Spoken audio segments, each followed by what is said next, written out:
Get back online. I'll see if Miss Seaford can go back there and speak with you for 1 second. Oh, okay, that's fine.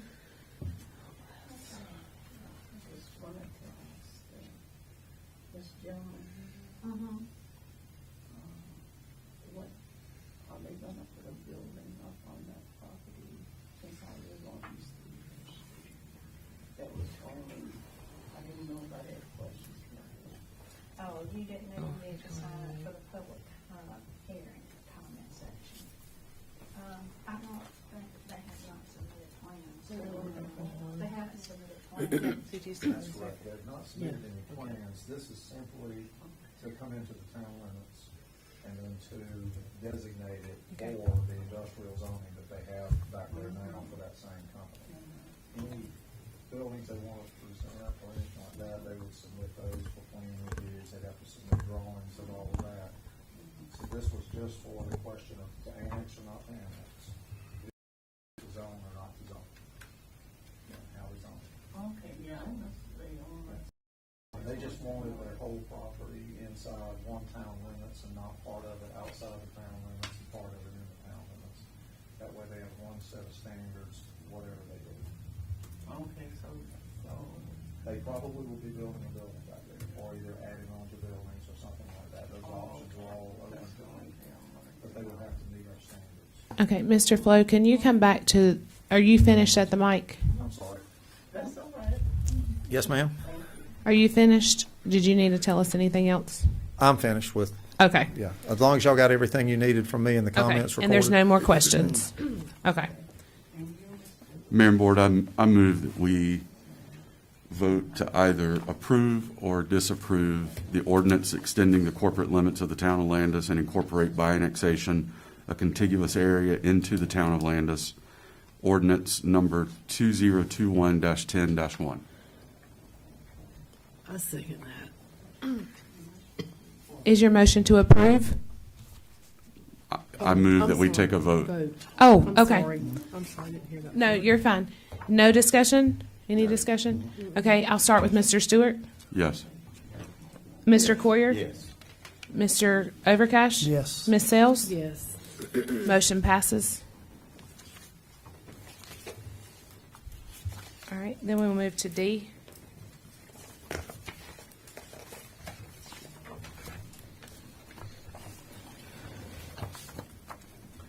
Okay, now what you have before you, and you saw this in your memorandum, the planning board considered the recommendation. You know, you started this process at your last meeting in September.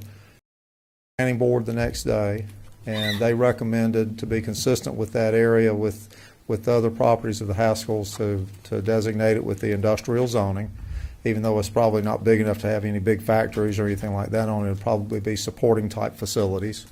But the recommendation from the planning board is to zone it industrial and also at the same time to amend the future land use map of the town plan to match up with that and designate it for future employment centers, such as industrial. Okay? Okay. Mayor and Board, I subsequently move that take a vote to either approve or not approve an ordinance amending the Landis Development Ordinance, ordinance number ZMA-2021-10-11. Do I have a second? I second. Any discussion? No. Mr. Stewart? Yes. My vote Mr. is yes. Coyer? Yes. Prakash? Yes. Ms. Sales? Yes. All right. Thank you. Just as a bit of closing out that business, we have the maps ready and things of that nature that will show all of the amendments that you have done over the past few months, a couple of annexations, things like that, plus the Brook Ministries, so that all your material will be up to date, and hopefully with the town have that updated online, and the staff will be tomorrow to upload those shape files into the CAS data. When it clicks on it, a few days, it will be accurately reflected. Thank you so much, Mr. Flood. At this time, we will move to number 9, public safety update and employee recognition. We will ask Mr. Kevin Young to come up. Good evening, Mayor and members of the board. I would like to take a moment to Can you move that update- mic a little over to you? Is that better? Yes. Okay. I'd like to take a moment to update y'all on some updates from the public safety. Y'all have the letter in your packet from Dr. But first off, I want to take a word to one of our police officers, Officer Porter, if you would come up, please.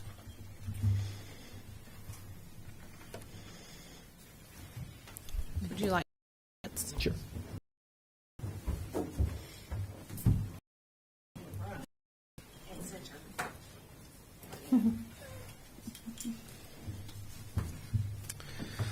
The Landis Police Department believes in recognizing its members for their actions and outstanding efforts in service to the community. In keeping with this belief, the town of Landis and the Landis Police Department would like to recognize Officer Buddy Ray Porter Jr. for his outstanding efforts and occurred on September 24th, 2021.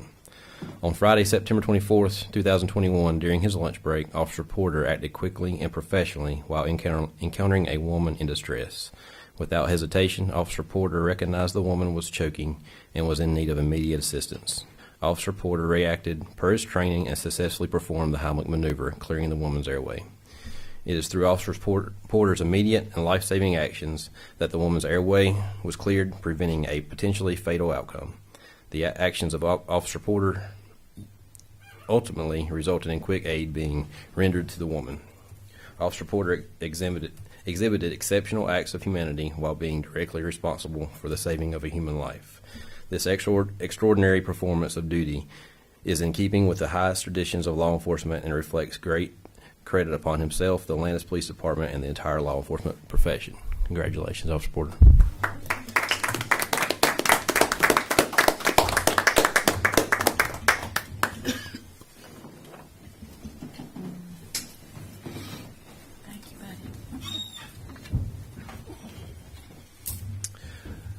As many of you are aware, on October the 8th, the fire department was presented with our new ISO Class 2 rating from the Insurance Commissioner and the State Fire Marshal's Office.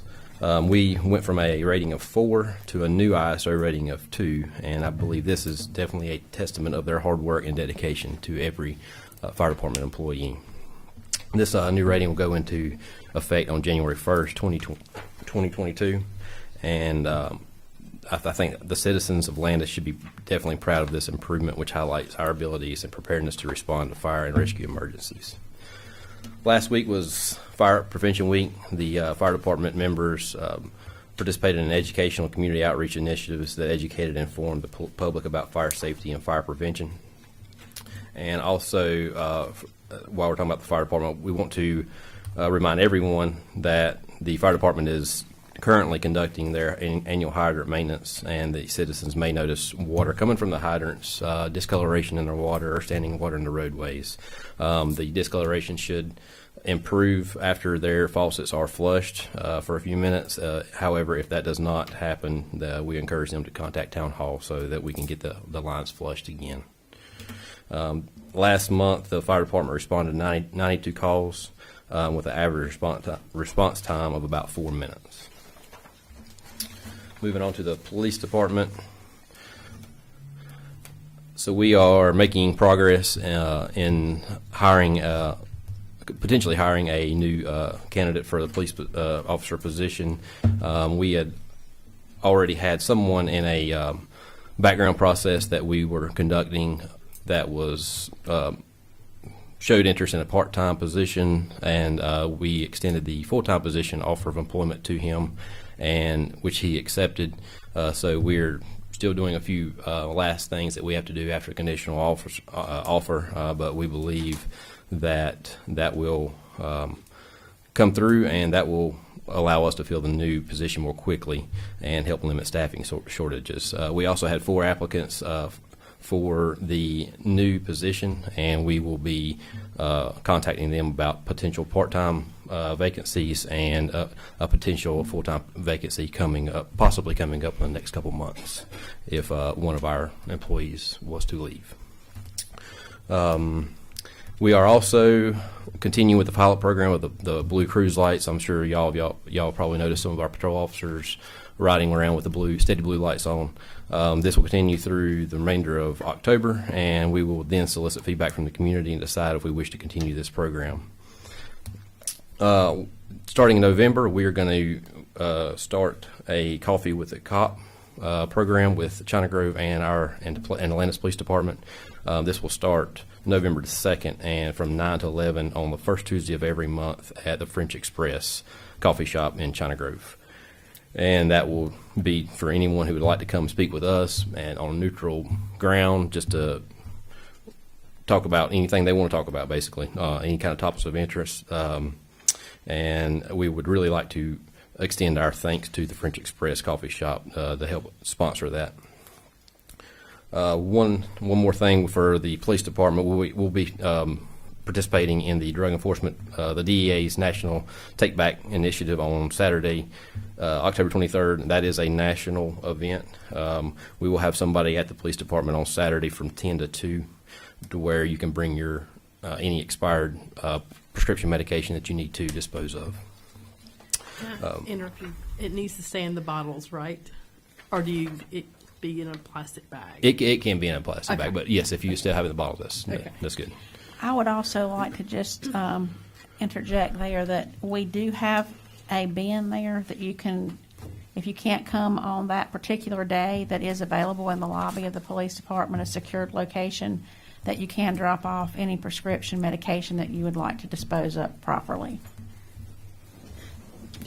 And the police department responded to 545 calls for service last month. That included self-initiated and emergency and non-emergency calls for service.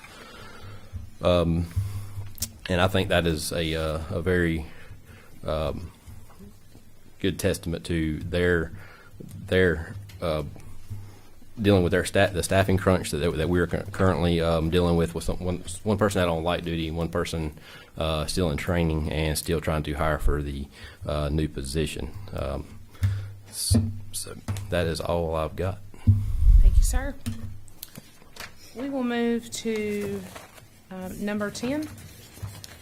Item number 10 is an ordinance number ADM-2021-10-11-1, and that is an ordinance declaring the closure of portions of both South and North Main Streets for the Southern Rowan Christmas Parade.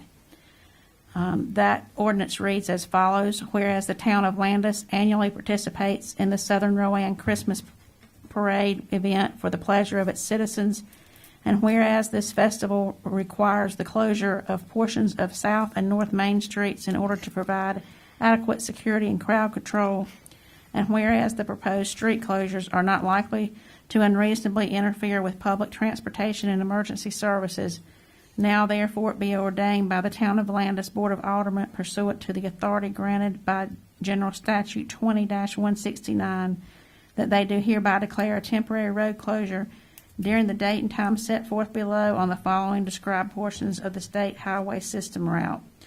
Dates are Tuesday, November the 23rd, 2021, times 3 p.m. to 6 p.m., and the route description is South Main Street beginning at its intersection with 6th Street to North Main Street at its intersection with Coachdale Drive. This ordinance shall be in full force and effect from and after the date of adoption. Adopted is the 11th day of October 2021. Do I have a motion? Mayor and Board, I move that we adopt the ordinance declaring the closure of portions of both South and North Main Street for the Southern Rowan Christmas Parade, ordinance number ADM-2021-10-11-1. Second it. Any questions? All in favor? Aye. We'll move to number 12. 11. I meant 11, sorry. Number 11 is consider report on pool operations for the season.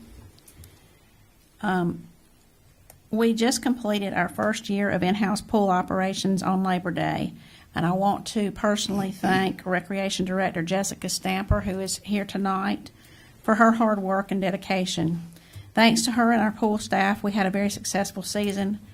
Our primary purpose in providing a public swimming pool is to meet a recreational need for our citizens. We strive to do that at as close to break-even dollar amounts as possible. With that in mind, please consider the following. This is the first year that we have brought those services in-house in quite some time. As well as I'm aware, I know it has not been done since I've been here, and I'm thinking it was many years before that, before we had brought those services in-house. We have been outsourcing them for a number of years.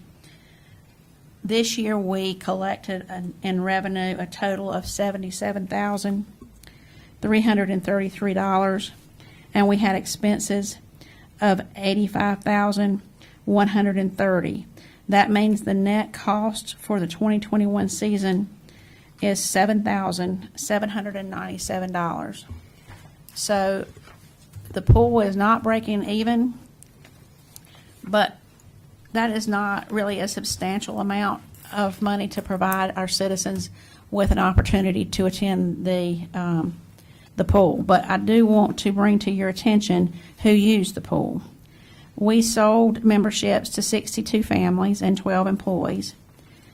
Of those memberships, 52 were Landis residents and 10 were non. 348 total members were in the system. 26 of those members did not ever pick up their memberships. What was really interesting is who actually attends. We sell those memberships, and then we have to look at our attendance. And I asked Ms. Stamper to start looking at that in July, so we asked folks to sign in when they came in as to whether they were a resident of the town or whether they were a non-resident. And in July and August, we had 1,172 folks to visit the pool. 651 of those were non-residents, 252 were residents, and 269 were non-residents. There is a graph attached in your package that shows our usage and the dates, so you can see where we had peak times with a lot of usage. Tonight, I also want to bring to your attention for next season, before we can open again, we need to do some concrete work around the perimeter of the pool. That will cost between $35,000 and $40,000.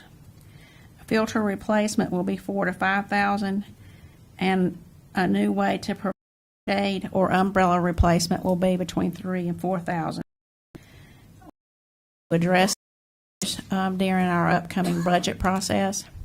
So did you get prices, like people have already bid the work for the concrete? We called and asked several contractors, and we went through some of them have specialized in that type of work to be able to get some prices.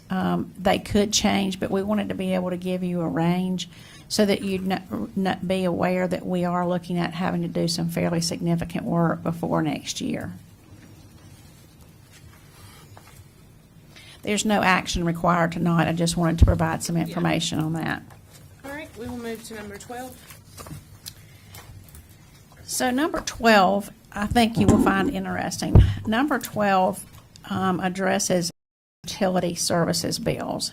And I wanted to bring this to you because probably the biggest question that we get in town hall is concerning utility billing. And I want to citizens tonight, but I think there's a lot of confusion on what we actually bill on our utility bill versus what other in surrounding communities have on what we call power, light, or electric bills, and additional services they receive. So citizens are often heard to say light or bill is more than a neighboring town. Becomes, is this true? And I would say to you that depends on what the citizen considers light or power. Most surrounding towns, including and Kannapolis, Duke Power. The light or power bill includes charges for electricity. These citizens receive a separate bill for their water, sewer, garbage, and other provided by Stormwater. In garbage is included in the tax and a utility service. Your Landis utility bill is just a power or electric bill. Our utility bill is electric, water, and garbage. So that means when you call your friends and you say, my power bill is really high, if you ask them what their power bill is, they are telling you what their Duke power bill is. You have, in addition to the electric bill, on your bill, you have a. So if you want to compare apples to apples and really look at what your neighbors are paying, you need to ask them for multiple bills because they get more than one bill to cover the same services that you get in one bill. So then we come to how about the rates? Duke Power publishes a per kilowatt charge of 9.3826 cents. However, they have riders that impact that rate with either an increase or decrease. I have provided an example that shows a per kilowatt charge of 9.1065 cents per kilowatt. Landis charges 9.5 cents per kilowatt. That is a difference of 0.3935 cents. That is less than 1/2 of 1 penny. So, someone who has a Duke Power bill and compared theirs to ours specifically. On this particular bill, Duke Power has a basic facility charge of $14. Our basic facility charge is $20, and we'll talk to that in a few minutes. The energy charges for using 996 kilowatts in a month on Duke Power is $90.70. The energy charges, if that were billed through the town of Landis, would be $94.62. Renewable energy by Duke Power is 84 cents, and renewable energy by the town of Landis is 81. That is a total difference on a town or on a home that uses 996 kilowatts of $9.80. So if a person had Duke Power, they would pay $9.99. So let's talk about the difference. The facility fee. This is a rate. This is a fee to cover the overhead for providing the service. For the town of Landis, this includes operation and maintenance of our meters, maintenance of our AMI system, billing cost, customer service both in town hall and in the field, and a portion of the distribution cost that comes from our provider, Electricities. Electricities helped us to calculate this fee, and they came up with that rate for us to cover our overhead. It's not a random fee that we just picked out of the ground, out of the sky. We actually had Electricities tell us what it cost us to provide. Not what it cost for our electricity, but what it cost for us to provide that service.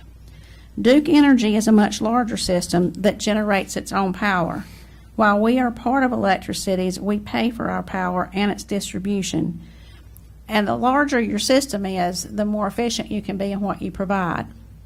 So that means that Duke Power has a whole lot more customers that they can provide service for in a more efficient way than we can. Energy charges. As I mentioned before, the town of Landis charges less than 1/2 penny more per kilowatt, and to be precise, 0.3935 cents.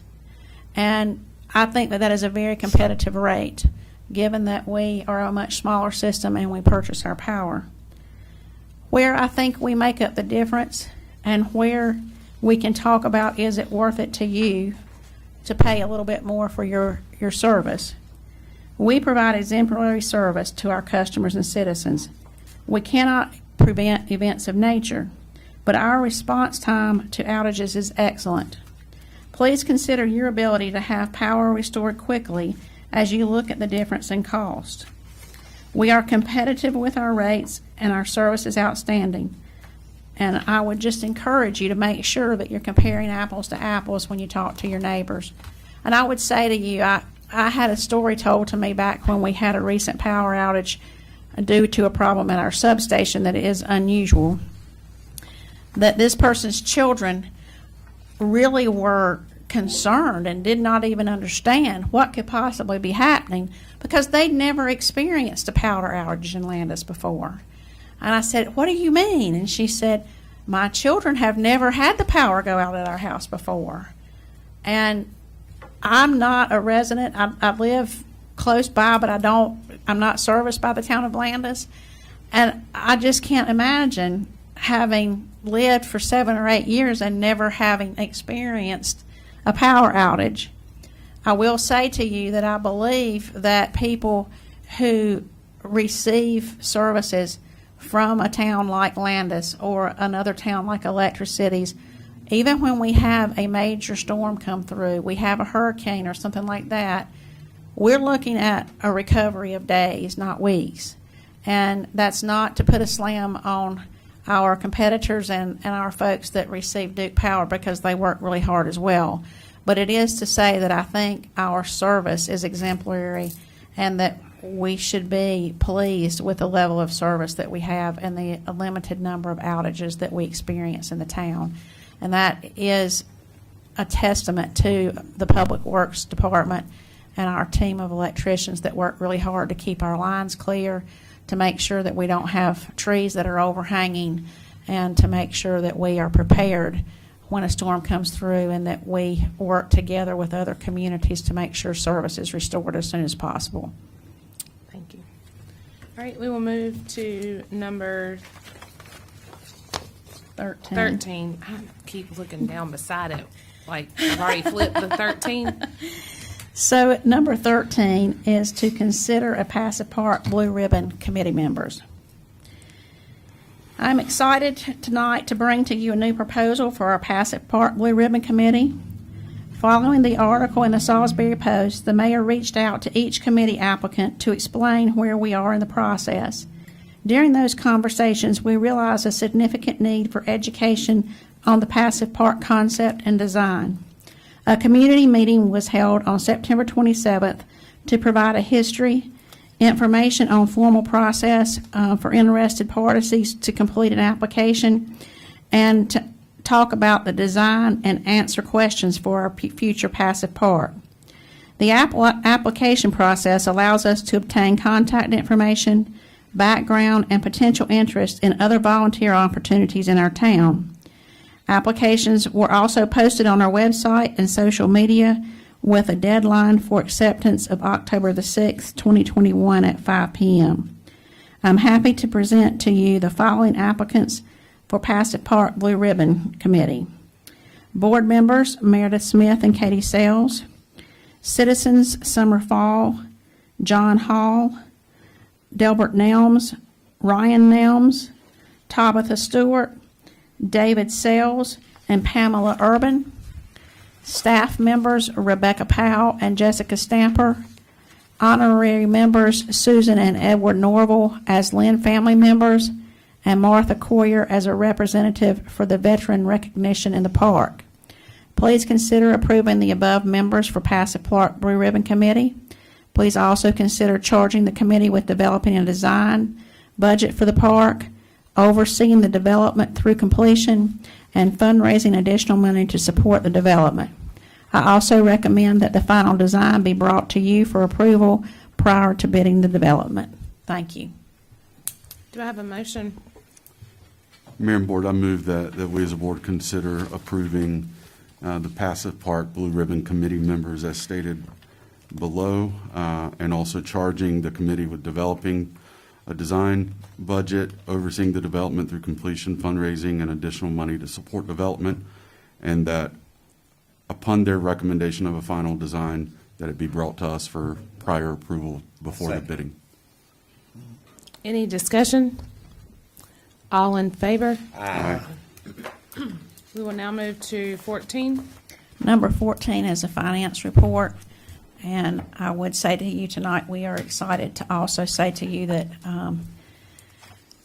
in December, we will be bringing you our new finance director. He will be starting on November the 1st. Actually, in November, we'll be bringing him to you for his swearing in. He'll be here a little bit before your next meeting, but we'll be able to introduce him next month, and we'll be able to provide you with more detailed, actually, you have a pretty detailed financial analysis here, but we'll speak to the highlights of that next month. Tonight, I would just say to you that we have a current balance in all of our funds of $6,980,029.57. Thank you so much. At this time, we will consider the manager's report. Fall has and will continue to be an exciting time for our town. We are continuing to receive a lot of positive news reports because of work being done by our employees. This is the first time that I've had the opportunity to publicly say thank you to Dr. Laschetti and our firefighters. Your hard work and hours of training paid off with a new SIO rating of 2. I am extremely proud of the work you are doing. I haven't had an opportunity to thank them in public, and I just wanted to take a minute to do that. They worked really, really hard to get that improved rating, and it's pretty amazing to me that there are only, and someone may correct me on this, but I think that there are only 70 towns within the whole entire state that have an ISO rating of 2. So we should be really proud to have improved to that level. In And we October, got it for East Landis and yes, the town of Landis. yes, and that's really, Both. really impressive. In October, we will be having our annual Fall Festival on Saturday, October the 30th. Director Stamper has a lot of special treats in store for our children and families this year. I encourage everyone to come out and participate in the activities. There will be something for everyone: trunk or treat, food trucks, a carousel for our children to ride, and a train ride as well. We will close out the evening with a family movie. I would also encourage everyone to come and vote. We are doing our next team building exercise with our employees, and each department will be carving a jack-o'-lantern, and they will be up for everyone to vote on which one they think is the best. Our recreation director, Jessica Stamper, has been very busy at the Wilderness Park with multiple projects in this year's budget. The playground has been and picnic shelter in the quarry area. Our public FEMA site for a new cabin has been cleared. Additional clearing for another cabin will happen in the next couple of weeks, and both cabins will be installed before our Visit with Santa event in December. Thank you, Jessica, for all your hard work to improve our Wilderness Park. I am pleased to announce, as I mentioned earlier, that our new finance officer will be starting in November. He will be at our next meeting and receive a proper introduction to you all. At that time, he will also take his oath of office. I want him to participate in budgeting for our ARP funding. For that reason, I am postponing staff ideas and recommendations until after he has had a chance to get acclimated in his new position. I will also be attending classes on the ARP program this month. The classes are offered by the School of Government and will help us better understand how the funds can be used and the reporting requirements. I also want to take this opportunity to thank the Rowan County Commissioners for approving our request to use the site of the Sheriff's Department for our mural. The artwork has been completed, and we hope to have it installed by the Fall Festival. That is an aggressive target for the install company, but it is a possibility. Finally, I am fortunate to have a phenomenal leadership team that is dedicated to making Landis a place where we are all proud to work, live, and fellowship together. I truly believe that the servant hearts of our employees are making a difference each day in the lives of our citizens. Thank you for your passion for this town and the opportunity to serve with you. All right, thank you. At this time, we will have board comments. Mr. Stewart? I'd just like to take a moment to thank the entire fire department specifically for their ISO rating of 2 and the great work that has taken many years and many weeks and a lot of work on behalf of all the full-time, part-time, and volunteers. Thank you. Mr. Coyer? I hope people fully understand now about the power rates.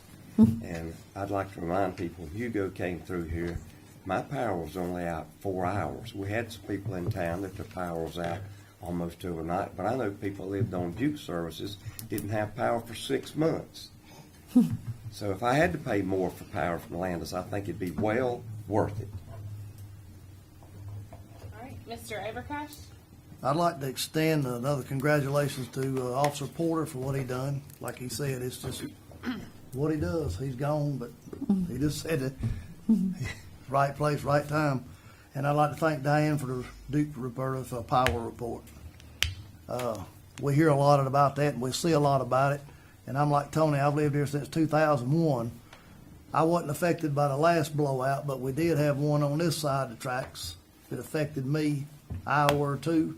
But as far as natural phenomena, I've been out less than an hour since 2001. I know Steve Rowland started the program years ago. He'd tell them boys, you see a limb that'll hit a power line, cut it down. Our guys still do that. They clean them up. That's what you're supposed to do. That's why we have power. Ms. Sales? I just want to thank all of the staff for everything y'all done, especially the fire department. I know that was a lot of hard work. All right, it's back to me. Don't forget the Fall Festival on October the 30th. 30th, yes. Hope to see everyone there. And maybe, fingers crossed, our mural will be up. Special recognition to Buddy, also to the ISO rating of a 2 for that's East Landis District and the town of Landis as well. There are 2 districts, and they got a 2 on both sides, and that is really phenomenal. East Landis is considered rural, and so we learned a lot about that last Monday, and that's kind of unheard of for them to have a 2. So we're excited about that as well. Thanks to staff. A lot of people like to say a lot of things about power. I'm probably the one that told Diane that my kids had never experienced a power outage. That's because my 8-year-old and my 6-year-old were scared to death, and they had never, ever been without power. I think there was one time during the day, and it lasted for like 3 or 4 hours. They were actually at a sitter's that day, and they never knew it ever happened. I moved here when I was 10, and the first power outage I ever experienced was through the night, and I was 23 years old. So I appreciate what they do, and I think they do a heck of a job. So that's all I've got, and I appreciate everybody viewing, and have a good night. Mayor and Board, I move we adjourn. Do I have a second? I second that. Any discussion? All in favor? Aye. Thank you.